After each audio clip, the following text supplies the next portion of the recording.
Yeah, it's not on yet. Yo, you ready? Yeah, it's on. It's on B. Thank you, bro. Ready? Okay, good. إن الحمد لله نحمده ونستعينه ونستغفر ونعوذ بالله من شرور أنفسنا ومن سيئات أعمالنا من يهده الله فلا مضل له ومن يضلل فلا هادي له وأشهد أن لا إله إلا الله وحده لا شريك له وأشهد أن محمدا عبده ورسوله. Alhamdulillah, we are in Ajrumiyah. What number? 12. We're number 12 in Ajrumiyah. No. We're not? Ajrumiyah class 7. 7, okay. I confused. Yo, class number 7. I was like, man, I thought it was like 6 or something like that. He said 12. I was like, okay, let me just go ahead. He's doing fiqh. Okay, we're doing the bait.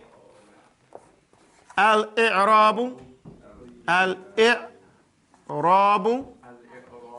Taghyiru. Awakhiri.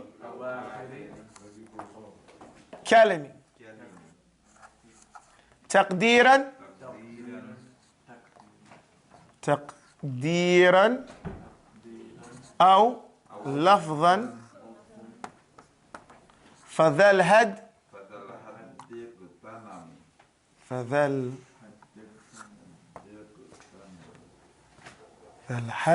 اغتنمي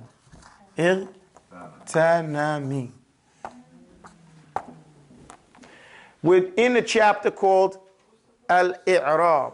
Would you put it on the computer, please, for me, so I can see something? You put that on there before, right? I put it on. Yeah, put it on the handout. Yeah, you got it? You got the book? Yeah, let me get it. Alhamdulillah. Al-i'rabu taghyiru is bab al-i'rab. Now, al-i'rab, this goes back to what we learned earlier. Jazakallah khair, barakallah fikum. We learned earlier that the word araba means what? What does araba mean? To make something crystal clear. Make something crystal clear, especially what? Sentiment or an emotion, right. So, the bab of al-i'rab is on the same scale as you have for like Islam, okay? Put a hamza on the front part, and it comes i'rab, like you have Islam, right? The same araba, salama, okay? So there's a concept. This deals with concepts, okay? So the concept of i'rab here is a concept of making something crystal clear. Here what we mean, this is the whole basis of the grammar of Arabic. The grammar of Arabic is made clear by this chapter right here. This is a very fundamental, basic chapter. Just trying to find it in the book so if I can see what it says here. Alhamdulillah.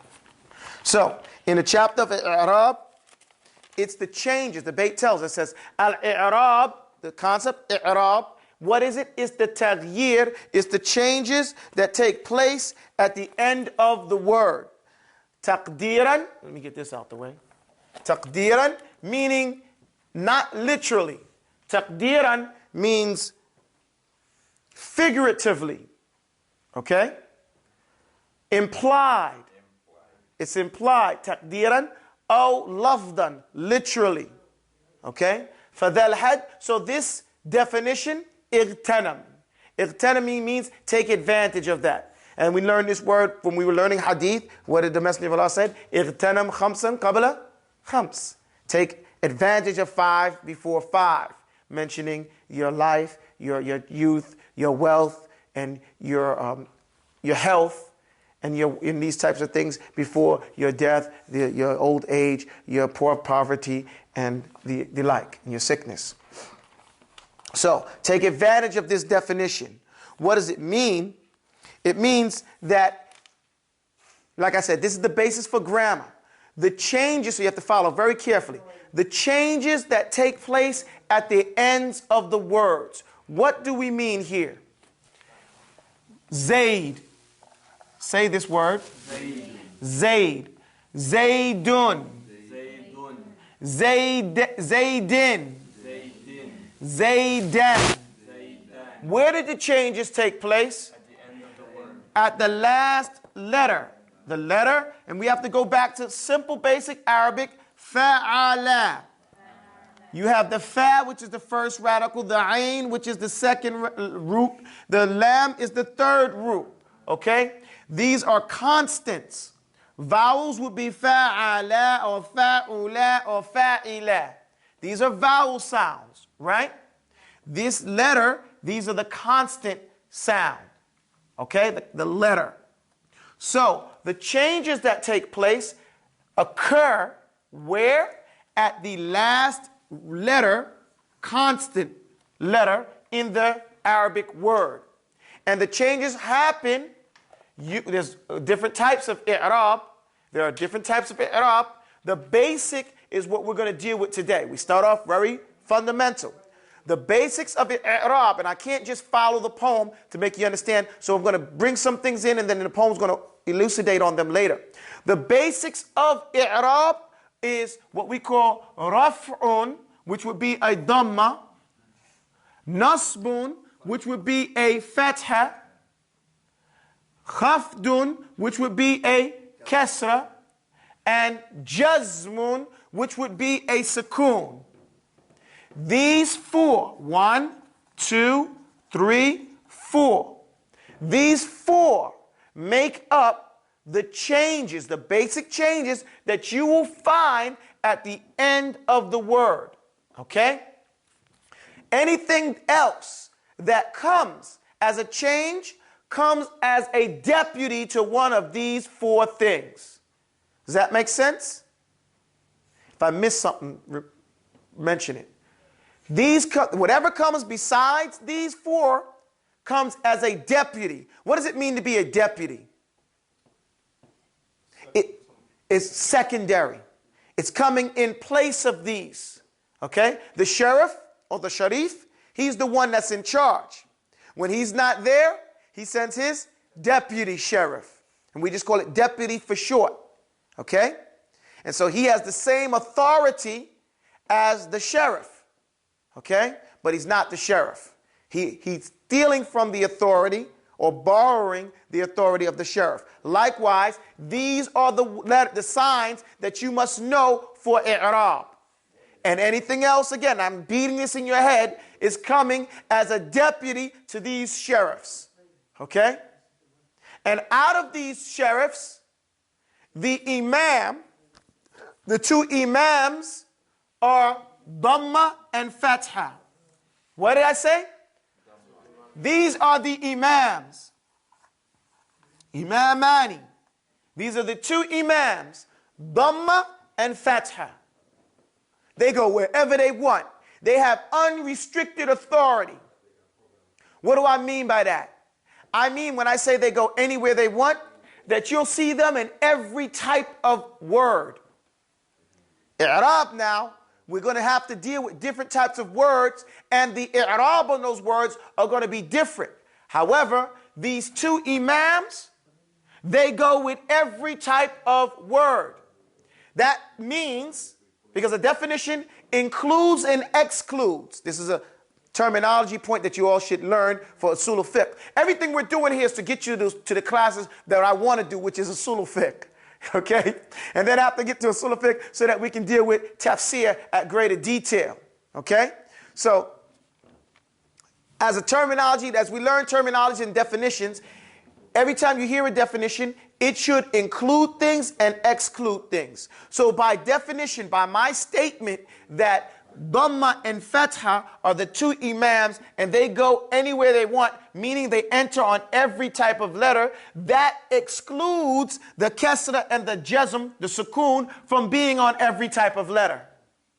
Okay? So these are general, they go wherever. Where these are specific, they go to specific types of words. Does that make sense? Am I confusing it? Okay. So the first thing that we do in this poem is we set the basis by giving the definition. And here he gives you the practical application of what i'rab does. He doesn't say you al-i'rab means zahir wal-bana. He doesn't say al-i'rab means it makes something clear and well, clear and clear. That's what it says, zahir. You know, he makes it plain and clear, we should say. However, he says, what does the i'rab practically do?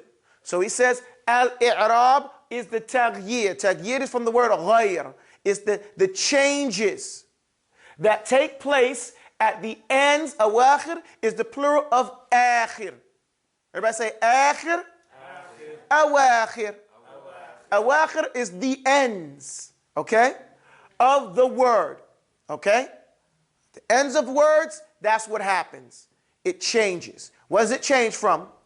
Dhamma, fatha, kasra, or sukoon, or what comes representing dhamma, fatha, kasra, or sukoon. We good?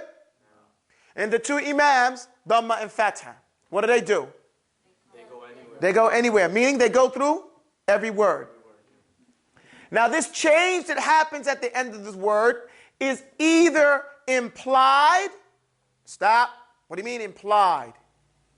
Meaning that you may not see it.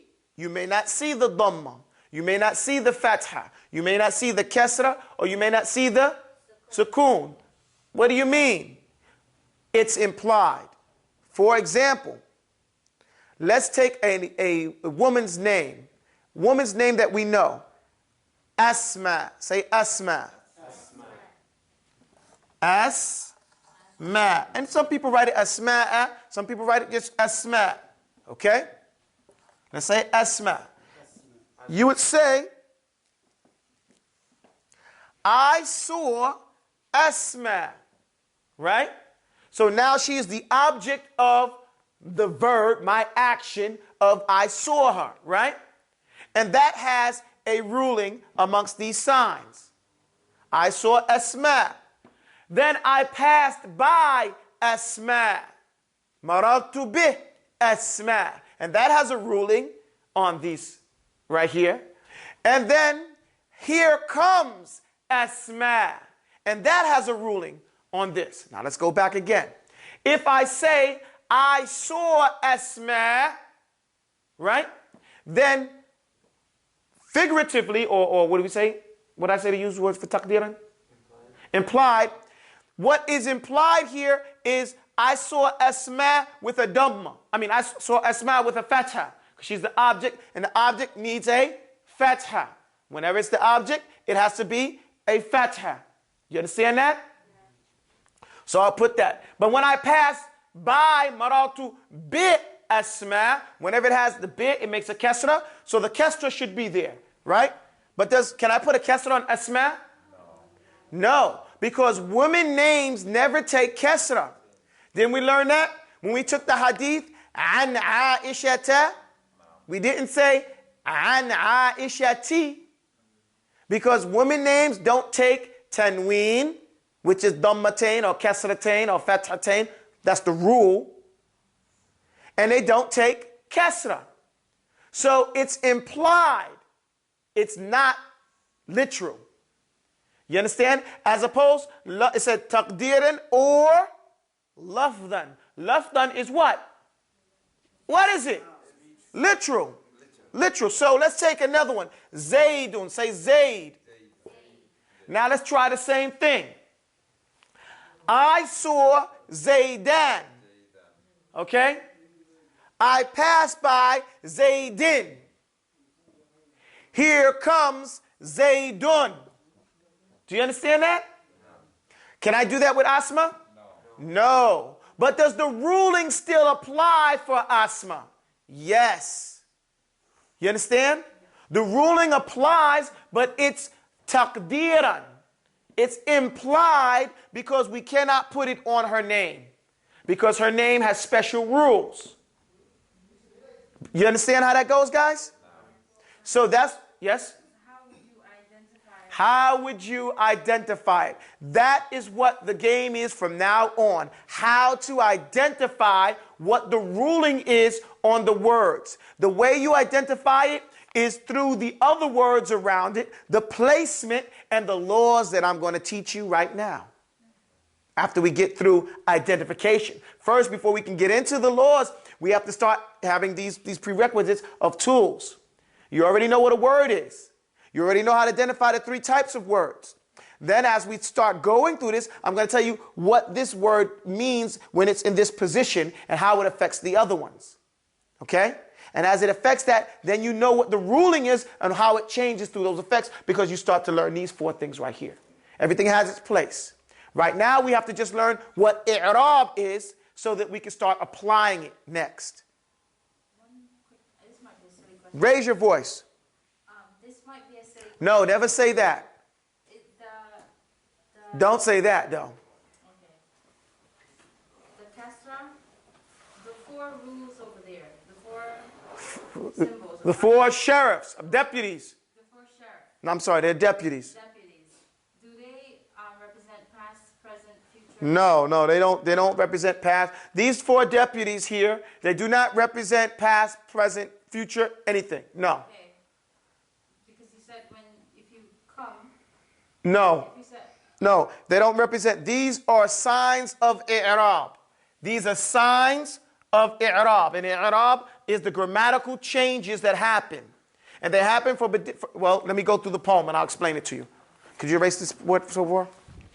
First thing first. I said all of that. Now let's just do the poem again. Let's stop before you start. Now let's just go through the poem. Don't forget everything. But in context of what I just said, let's start again now. I'rab are the changes that happen at the ends of the words. These changes are either implied or literal changes, physical changes that you can see. So this definition, take advantage of it by memorizing it, okay? To erase it.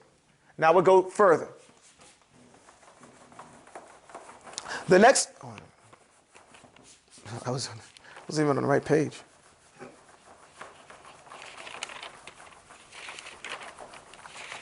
The next line is وَذَلِكَ تَغْيِيرُ لِلتَّرَابِ عَوَامِلَ تَدْخُلُ فِي الْإِعْرَابِ. وَذَلِكَ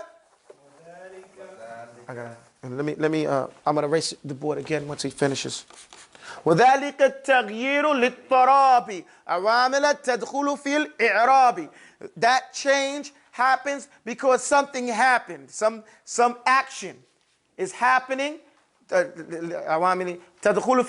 entering on the i'rab, making it happen. Okay? It's not going to happen through osmosis, basically. No, take this off. Except for the 1, 2, 3, 4. Take this. No. Okay? Those changes are going to happen for a particularized reason. Not just for no reason. It's going to happen for a reason. Let me just read what he says here. He says الإعراب تغيير أواخر الكلمة تقديرا أو لفظا فذا الحد اغتنم. يعني أن الإعراب هو تغيير الحرف الآخر من كلمة لاختلاف العوامل الداخلة عليها، وذلك التغيير إما مقدرا وإما ملفوظا به. فالتقدير في الاسم المعتل. Oh no, you don't need to know that. That's too much for you guys. ثاني مفعول به منصوب. Okay, never mind. ويقع أيضا في الاسم المعتل. Okay, مثال تغيير. Okay, I'm not going to give you that. وقوله فذا الحد اغتنمي أي اجعل هذا حد غنيمة وذا المفعول المقدم والاغتنام والحد بدل منه. Okay, basically I don't want to confuse you on what some of the stuff that he said, but basically he's just saying the same thing that I just said here, so you didn't miss anything. وذلك التغيير للترابي. And that change, وذلك تغيير للتراب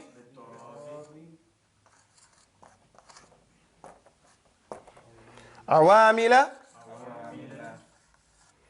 تدخل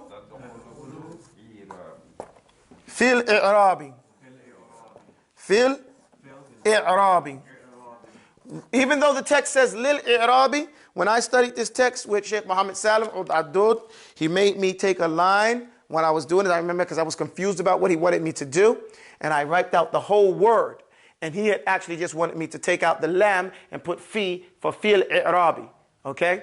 And I remember that I was upset that I didn't understand him enough to just take the lam out. I took the whole word out and put fil i'rabi. Then I realized that was the same thing that was in the text. So it's fil i'rabi, not lil i'rabi. Okay? Fil i'rabi. That's the sentence that I have with this text. And that change, these changes basically, lit tarabi, happen for a reason. Okay? It's al-awamil, and some actions that enter in the i'rab. Okay, let's see what he says here. He says, A, ويكون تغيير الاضطراب أي اختلاف العوامل داخلات فمنها ما يدعوه للرفع وما يدعوه للنصب وما يدعوه للجر. And that's basically all he says. He says here, based in his translation, not translation, but explanation, basically, he doesn't explain the line like I just did. He just said these things happen for a particular reason. And sometimes that reason is going to call to a dhamma. Sometimes that reason is going to call for a fatha. Sometimes that reason is going to call for a kasra. And sometimes that reason is going to call for a sukoon. And we'll keep it simple like that too. Is that understandable? No. Okay. Can I go further? No. Okay. Erase the board. We're just going a little bit slow so that everybody can fully understand this. Because after this, you're expected to start using this skill. Okay? When we get to the next chapter, this is the last easy chapter that you, well, I shouldn't say the last easy chapter. This is the last day and when you finish this chapter, you're starting to make i'rab. You'll start to make i'rab. And i'rab becomes very, very important. Whenever you're sitting with a scholar, after he expects that you know, that's bad, the net. After you've studied nahw wa sarf, whenever you sit with a scholar, he's going to beat you up over the i'rab. I was sitting with Imam Isa a few weeks ago. We were doing al-Akhdari, and I was reading, I think I made a mistake, and he jumped over me and started doing the i'rab of the whole sentence to correct the reading. Because that's always going to make sure for you what's supposed to be said and what's supposed to be intended, right? That's just the way it is. The i'rab tells the whole story of what is actually going on. And so you have to keep in the practice of it or you'll get rusty, and then you'll make mistakes. And you'll get beat up. Okay, now we know what i'rab is. We know how it goes. We're going to break it down. It says, أَقْسَامُهُ أَرْبَعَةٌ تُؤَمُّ. Say, أَقْسَامُهُ.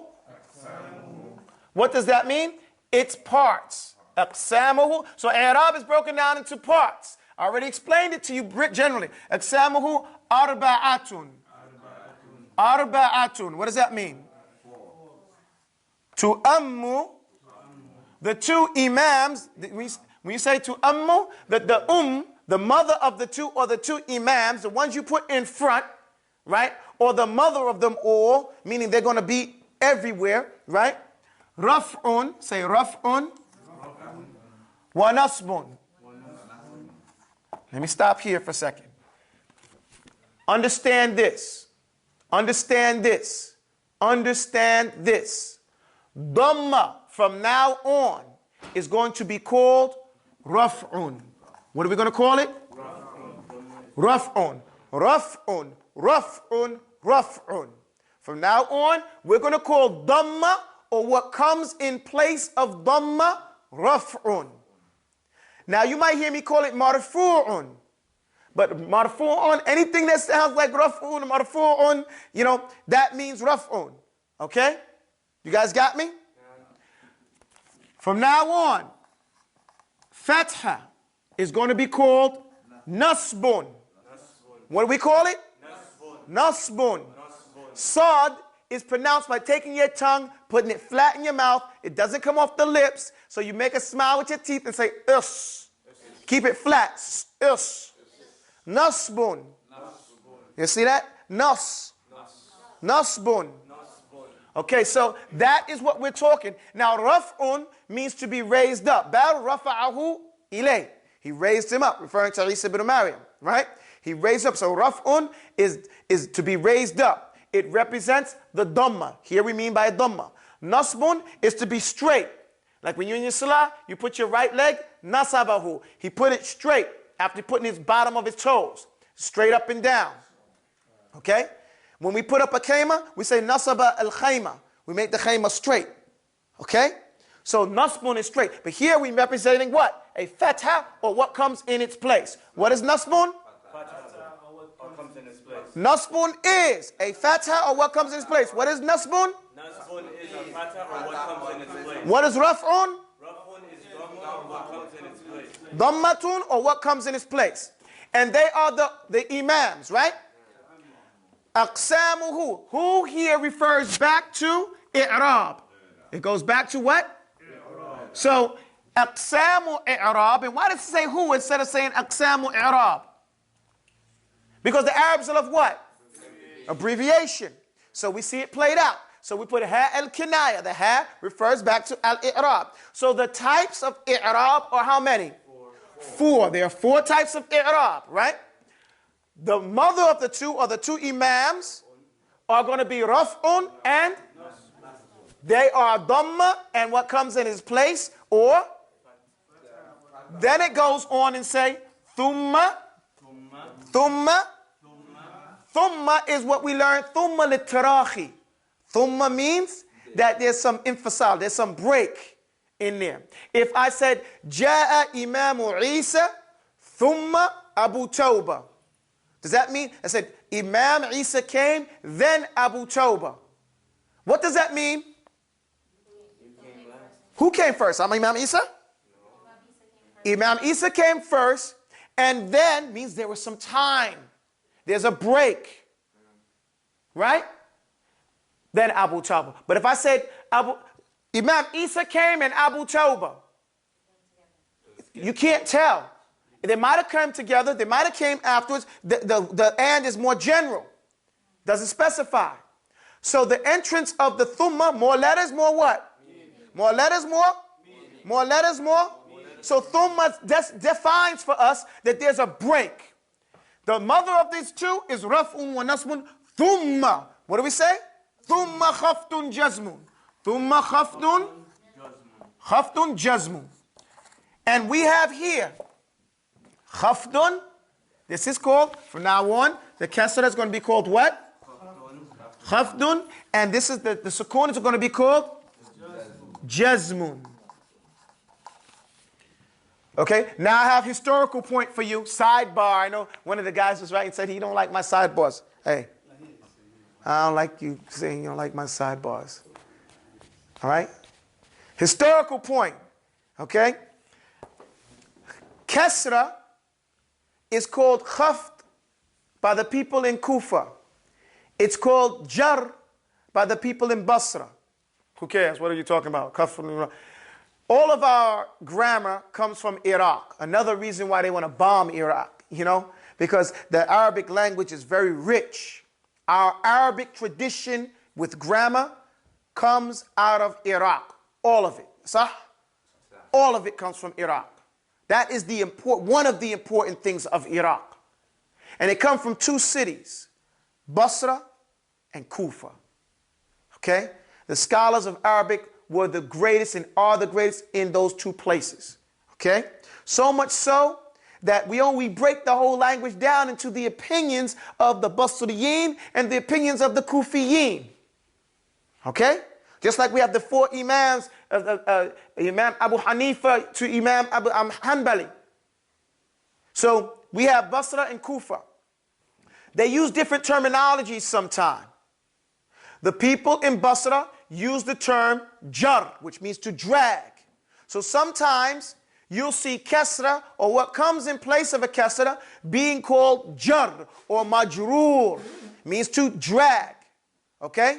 Yajurruhu ilay. Musa grabbed Harun by his beard. Yajurruhu ilay. Pulling him to him. Dragging him to him. We see that. Do not be confused by that. And kasra will be called khafdi by the people in Kufa. Whenever you hear this, what you learn, number one, is from whence your teacher has learned. You learn that your teacher studied with some people who follow the Kufi school, or he follows the Basri school. So you have a little bit extra information about that. How do you remember the two? The way I did it, I remembered that Kufa sounds like khafti. So it's easy to put the two of those together. Kufi, khafti. And they are together. And the other one is for Basra. Okay? So jar is for Basra. You understand? So you can't forget it, insha'Allah ta'ala. So if I say khafti, where did I study? Right, with Kufic scholars. If I say Basra. If I say jar, then that scholar learned from the Basri'een. Sah wala? Okay. So that's just an historical point, sidebar, to understand. Now, the jazmun is going to be the sukoon, or what comes in its place. Note, we follow the same order. Okay? Follow the same order. So, أقسامه أربعة تؤم رفع ونصب ثم خفض جزم. Can we go further or should we stop here? We can go further? You think it's enough for them or should I do one more? The bab is ended real soon. 2 lines. Do it? Okay. Take off the board. I keep asking Imam Isa because he's a teacher too and he knows if it's going to be too much for people to take. Sometimes if you give too much, it's bad. And the students can't follow. You know, it's too much to take in. I want to get through this. I don't want to slow down. I want to get through this, but I don't want to give you too much that you can't handle that you forget. That's why in the beginning I explained what the poem is explaining now. Just to see what they say here. They said, أقسامه أربعة تؤم. A, al-qasd, the objective, is raf'un. Oh, and they give examples. كجاء زيد, like Zayd came. Nasbun, like ra'aytu Zaydan, I saw Zayd.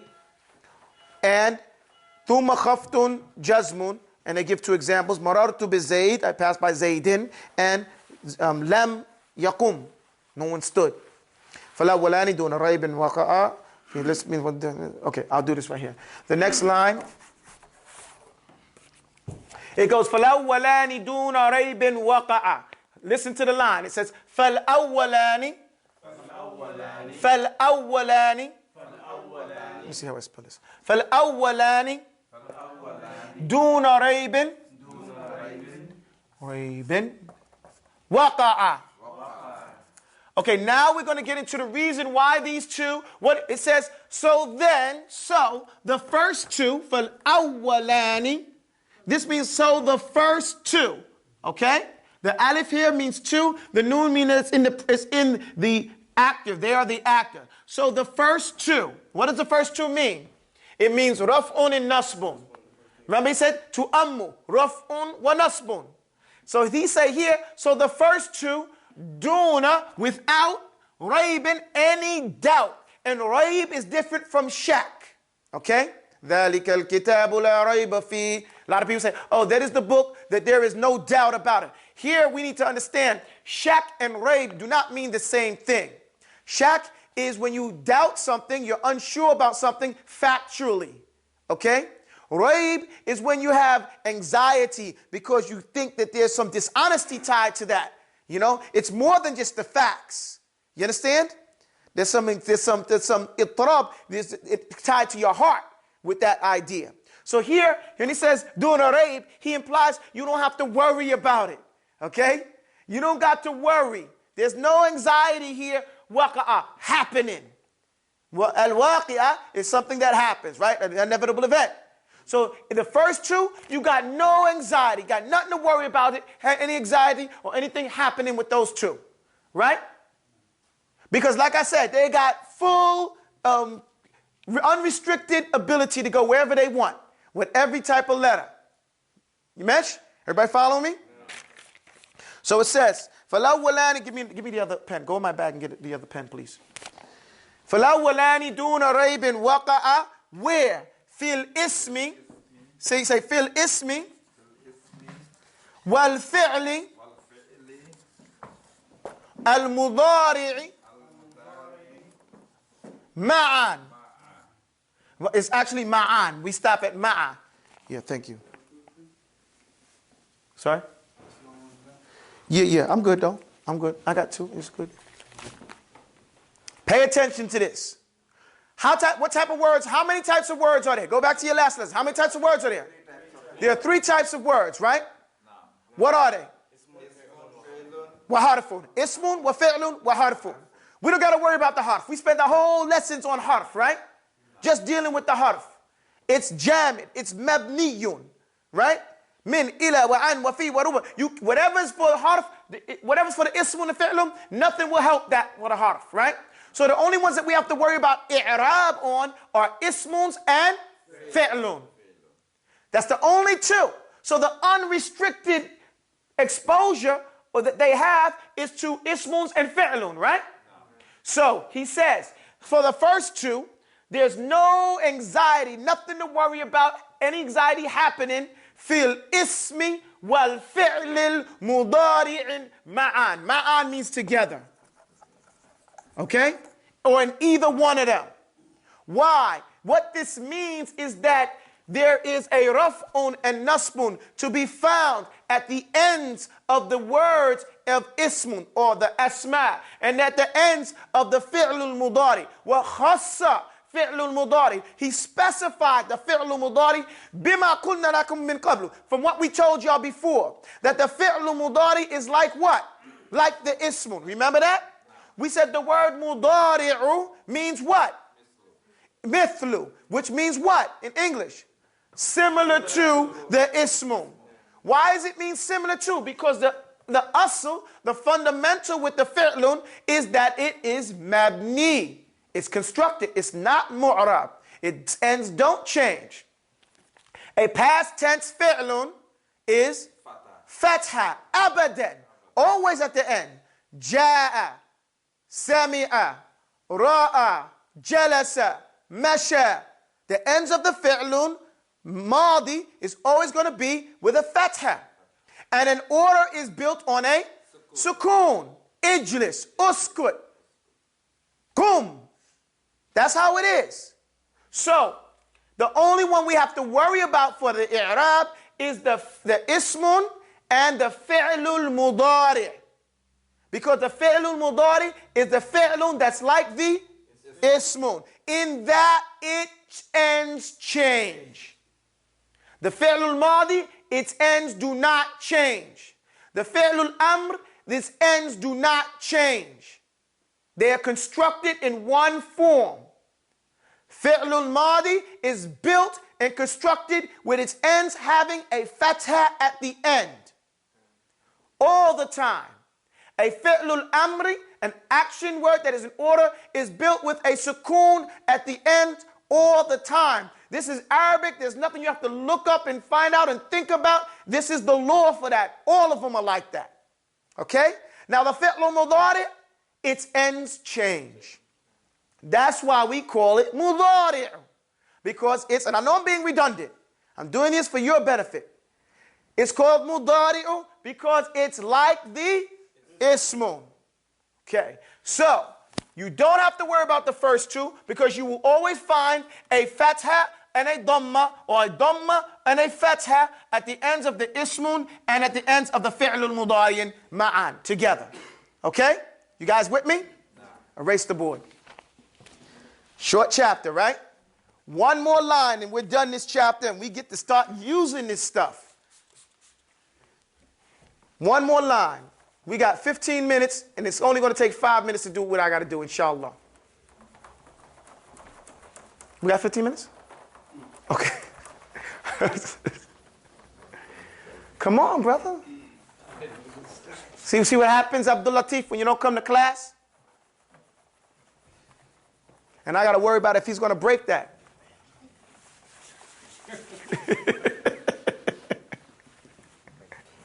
The destroyer. The destroyer.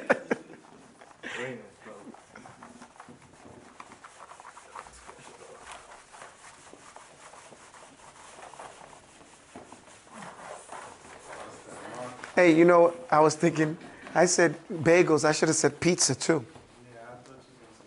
I should have said some pizza because that would have made the point real clear. You gotta scratch it off with your nail. That's what I've been doing. Okay. Is it dry, bros? Okay, now, I stated, walhamdulillah, jazakumullah khair, barakallah fikum, jazakallah khair. Thanks for helping him out. Listen, I stated that these two were general, okay? These two are general. They go to the fi'lun, the ismun, and the fi'lul mudari. And I said these two are specific, right? These two are specific. So pay attention. Just pay attention. It says fal ismu, qad khussisa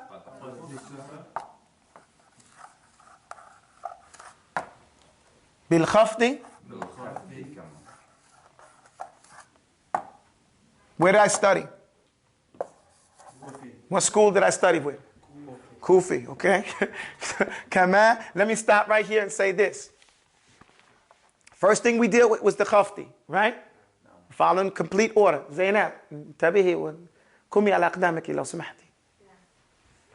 So, the ismun, the first one we're going to deal with, the ismun قد خصص is being specified, is distinguished.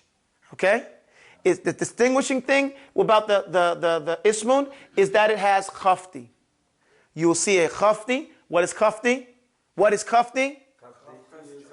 Kesra, or what comes in the place of kesra. You will see that at the ends of the ism. So khafti is specific. Specific for what? For ismun. For ismun. Okay? For the ismun. Khafti is what?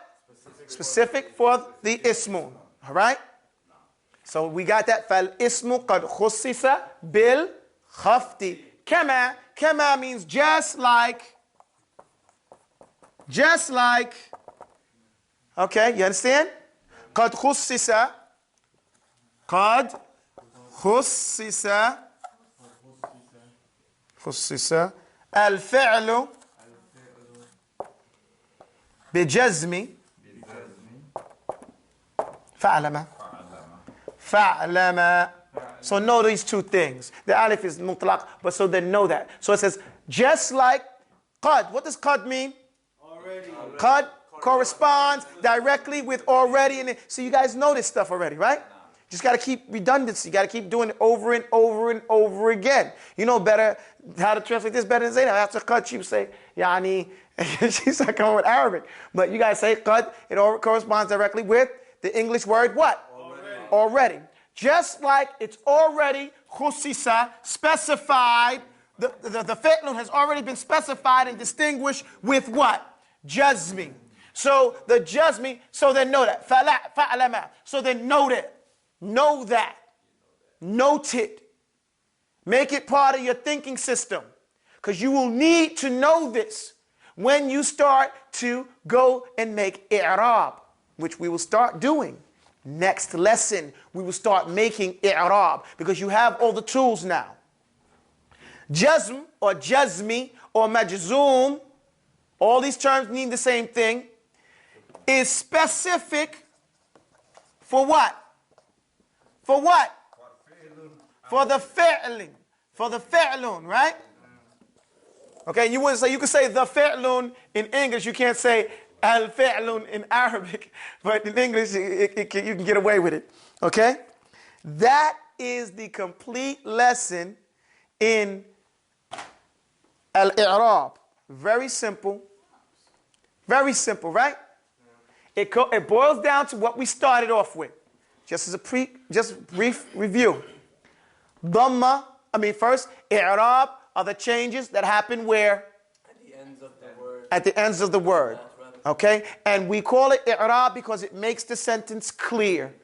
It lets you know what's going on.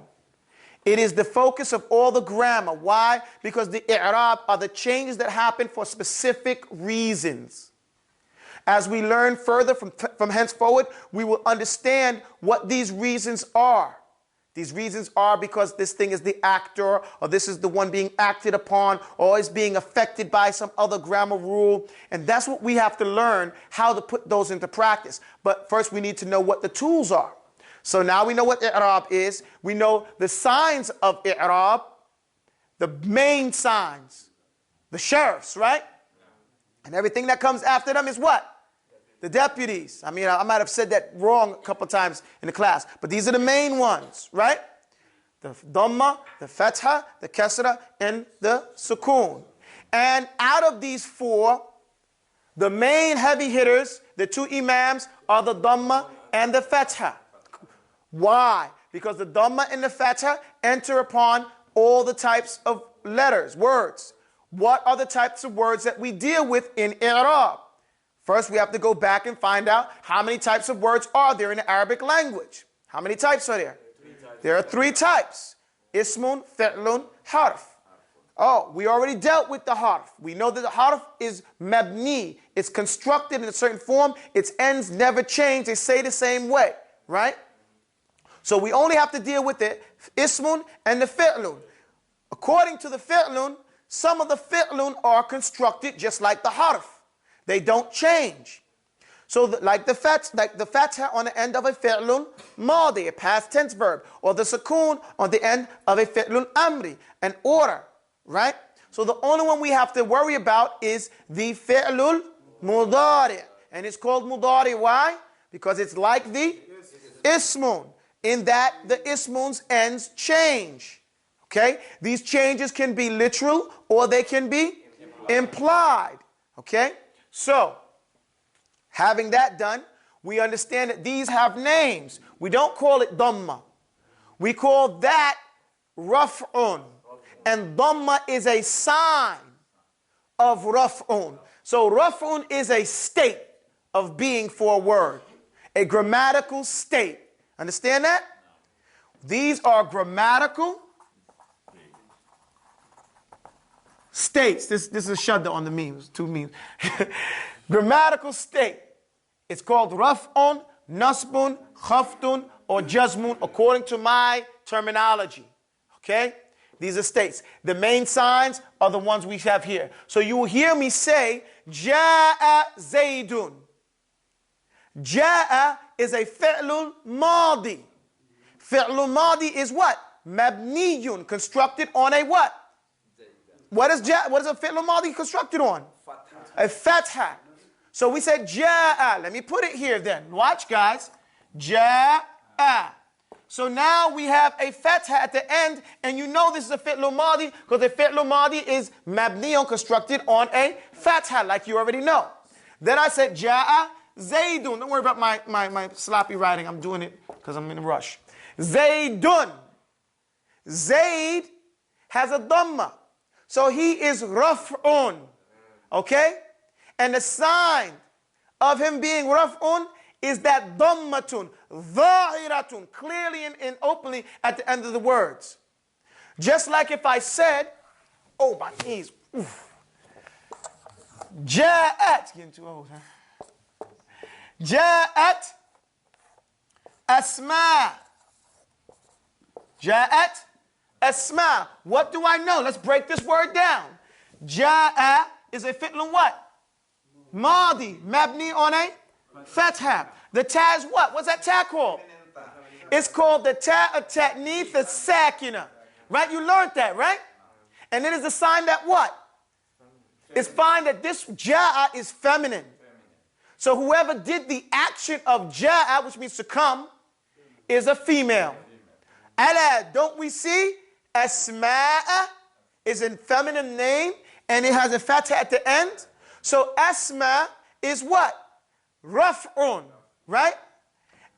But we don't see the sign of her raf'un. So it's implied, raf'un. And it's taqdeeran ala akhiriha. Okay? It's taqdeeran. It's implied at the end of her word. Muni'a min dhuhuriha. Prohibited from the showing of it because it's one of the ladies' names, the woman's feminine name. Okay?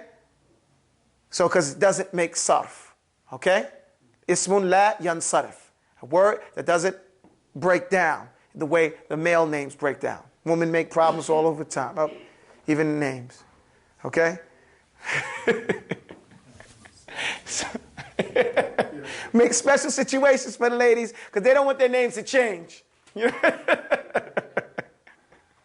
I'm just teasing. We understand that now, how that's going to go down? No. Is that difficult? أقول قولي هذا وأستغفر الله لي ولكم والسلام عليكم ورحمة الله